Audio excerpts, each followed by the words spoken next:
ఐఐటీలో ఐఐటీలో BTech చేయాలనేది మీ డ్రీమా? అయితే ఇది ఇండియాలో ఒకే ఒక యూనివర్సిటీ వల్ల సాధ్యం. అదే జేకే లక్ష్మీపతి యూనివర్సిటీ. ఇప్పుడే సంప్రదించండి.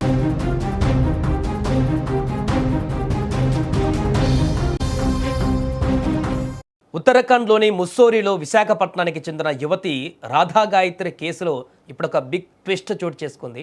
కొత్తగా పెళ్ళైనటువంటి జంట అది. ఇద్దరు సాఫ్ట్వేర్ ఇంజనీర్లు, మంచి ఉన్నతమైనటువంటి ఉద్యోగం చేస్తూ మంచి జీతాన్ని కూడా ఆర్జిస్తున్నటువంటి వ్యక్తులు పెళ్ళైనటువంటి 7వ నెలకి విహారయాత్రకని ఉత్తరాఖండ్కు వెళ్ళి అక్కడ ప్రముఖ పర్యాటక కేంద్రం వద్ద బస చేసినటువంటి హోమ్ స్టేలోనే అనుమానాస్పదంగా భార్య అక్కడ చనిపోయినటువంటి పరిస్థితి తీవ్ర ఆందోళనకు గురిచేసింది. ఈ ఘటన పైన ఇప్పుడు తాజాగా అనుమానాలు వ్యక్తం చేస్తున్న గాయత్రి తల్లిదండ్రులు విశాఖపట్నం పోలీస్ కమిషనర్ కార్యాలయానికి చేరుకొని న్యాయం చేయాలంటూ విజ్ఞప్తి చేశారు. గాయత్రి మృతి సహజ మరణం కాదని, ఈ ఘటన వెనుక అనుమానాస్పద పరిస్థితులు ఉన్నాయని ఆమె తల్లిదండ్రులు ఆరోపిస్తున్నారు. ముఖ్యంగా తమ అల్లుడి పాత్ర పైన అనుమానం ఉందని పూర్తిస్థాయి దర్యాప్తు జరిపించాలంటూ కూడా వారిప్పుడు డిమాండ్ చేస్తున్నారు. ఇక ఈ సందర్భంగా మీడియాతో మాట్లాడిన గాయత్రి తల్లి సత్యవతి తమ కుమార్తె మరణానికి సంబంధించి తమకు అనేక సందేహాలు ఉన్నాయని, ఘటన జరిగినటువంటి తీరుపైన కూడా స్పష్టత లేదని, అందుకే పోలీసుల జోక్యం కోరుతున్నామని తెలిపారు. తన అల్లుడు శ్రీచరణ్ పైన అనుమానం వ్యక్తం చేస్తున్నట్టుగా చెప్పుకొచ్చారు. తమకు అందిన సమాచారం శ్రీచరణ్ చెప్పిన కారణాల మధ్య వ్యత్యాసాలు ఉన్నాయని పేర్కొంటూ ఈ కేసును అన్ని కోణాలలో విచారించాలని కోరారు. తన కూతురుతో తమ అల్లుడు సరిగా కలిసి ఉండేవారు కాదని, తమ కూతురికి మద్యం సేవించే అలవాటు లేదంటూ గాయత్రి తల్లి చెప్పుకువచ్చింది. గాయత్రి పైన అనుమానంతోనే హత్య చేసి ఉండొచ్చు, రిషికేశ్, హరిద్వార్ వెళ్తున్నామని చివరిసారిగా చెప్పింది. విహారయాత్ర ముగించుకొని విశాఖకు వస్తానంటూ కూడా చెప్పింది. విశాఖకు రాకుండానే నా కూతుర్ని హతమార్చారు.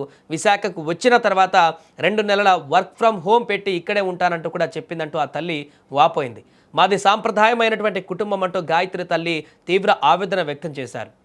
గాయత్రి తల్లిదండ్రులు సిపి కార్యాలయంలో అధికారులను కలిసి తమ అనుమానాలను వివరించినట్లుగా తెలుస్తోంది. కేసుకు సంబంధించిన అన్ని అంశాలను పరిశీలించి అవసరమైతే సంబంధిత రాష్ట్ర పోలీసులతో సమన్వయం చేసుకుని దర్యాప్తు చేపట్టాలని విజ్ఞప్తి చేసినట్టు సమాచారం. ముస్సోరిలో జరిగినటువంటి ఈ ఘటన ప్రస్తుతం 2 రాష్ట్రాలలో చర్చనీయాంశంగా మారింది. యువతి మృతి వెనుక అసలు కారణాలేంటి, కుటుంబ సభ్యులు వ్యక్తం చేస్తున్న అనుమానాలకు ఆధారాలు ఉన్నాయా అనేటువంటి అంశాలపైన కూడా ఇప్పుడు దర్యాప్తు కీలకంగా మారింది. కానీ ఆ రోజు జరిగినటువంటి సన్నివేశం కనుక చూసినట్లయితే, వీరు ముస్సోరికి వెళ్ళినటువంటి తర్వాత అక్కడ హోమ్ స్టేలో వెళ్ళినటువంటి తర్వాత భార్యాభర్తలు వీరిద్దరు కూడా చనిపోయినటువంటి రాధా గాయత్రితో పాటుగా తన భర్త ఇద్దరు అదే రాత్రి హోమ్ స్టేలో కలిసి కాసేపు మాట్లాడుకుంటూ మద్యం కూడా సేవించి అర్ధరాత్రి వరకు, ఆ తర్వాత 3 గంటలకు ఆ ప్రాంతంలో పడుకున్నాము. తన భర్త చెప్తున్నటువంటి మాటల ప్రకారం ఉదయం లేచి చూసేసరికి తన భార్య అదే రూమ్లో అక్కడే వివస్త్రగా ఉండి పూర్తిగా రక్తపు మరకలు కూడా ఉన్నటువంటి పరిస్థితుల్లో తను చనిపోయింది అంటూ చెప్పుకుంటూ వచ్చాడు తన భర్త. ఒకే రూమ్లో ఉండి ఒకే దగ్గర నైట్ పడుకొని మార్నింగ్ లేసే వరకు అట్లా అనుమానాస్పద స్థితిలో ఆమె ఎలా మృతి చెందింది అనేది అనేక అనుమానాలకు అప్పుడే కారణాలుగా మారిపోయాయి. ఆ తర్వాత ఇద్దరు మద్యం తాగాము, ఫుల్గా మద్యం తాగిన తర్వాత పడుకున్నా ముచ్చట పెట్టాను తన భర్త చెప్పినటువంటి కారణాలపైన కూడా ఇప్పుడు ఈ యొక్క గాయత్రి తల్లిదండ్రులకు ప్రధాన అనుమానం అక్కడే కలిగింది. అదేంటంటే తనకు మొదటి నుంచి కూడా గాయత్రికి మద్యం సేవించేటువంటి అలవాటు లేదనేటువంటి విషయం తల్లిదండ్రులు చెప్తున్నారు. కానీ తన భర్త చెప్పినటువంటి దాని ప్రకారం చూస్తే ఇద్దరం అక్కడ మద్యం తాగుతూ హోమ్ స్టేలో రాత్రంతా వరకు ఉన్నాం.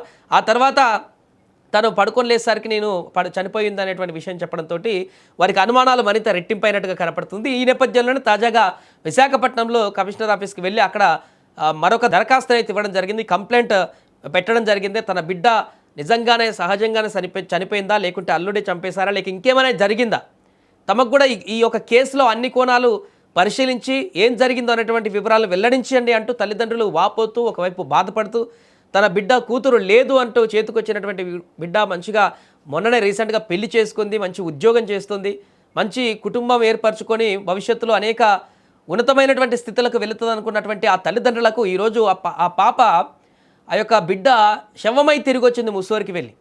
ఈ నేపథ్యంలోనే తీవ్ర ఆందోళనకు గురవుతున్నారు, ఆవేదనకు గురవుతున్నారు ఆ తల్లిదండ్రులు. ఆ తల్లి బాధపడుతున్నటువంటి తీరు వర్ణనాతీతంగా మారింది. అందుకే ఈ కేసులో కొన్ని అనుమానాలు ఉన్నాయి కాబట్టి అల్లుడి పైన అన్ని రకాలుగా అన్ని కోణాలను విచారించి అసలు ఎలా చనిపోయింది, ఎందుకు చనిపోయింది, అల్లుడు పాత్ర ఏంటో కూడా పూర్తి వివరాలు దర్యాప్తు చేసి వెల్లడించాలంటూ కూడా ఇప్పుడు పోలీసులకి ఫిర్యాదు చేశారు.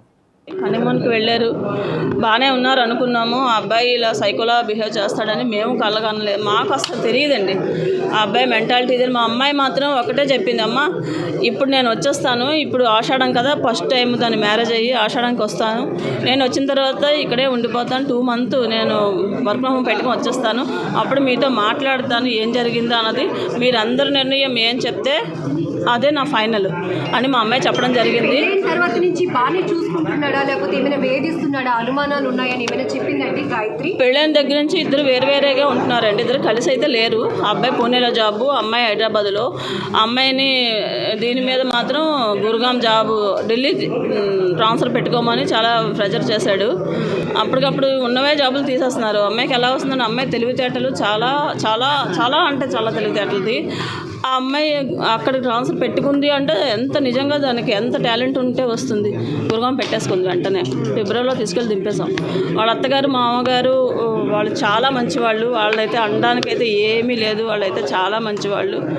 వాళ్ళు మా పిల్లని మాకన్నా ఎక్కువ బాగా చూసుకుంటారు. ఈ అబ్బాయి మాత్రం చాలా సైకో టైపు. మా అమ్మాయి లాస్ట్లో చెప్పుకోవాల్సినవన్నీ చెప్దామా అని ఇప్పటివరకు అంటోంది, అది ఏంటన్నది మాకు తెలియట్లేదు. ఇలా ఎందుకు చనిపోయింది అన్నది తెలియట్లేదు.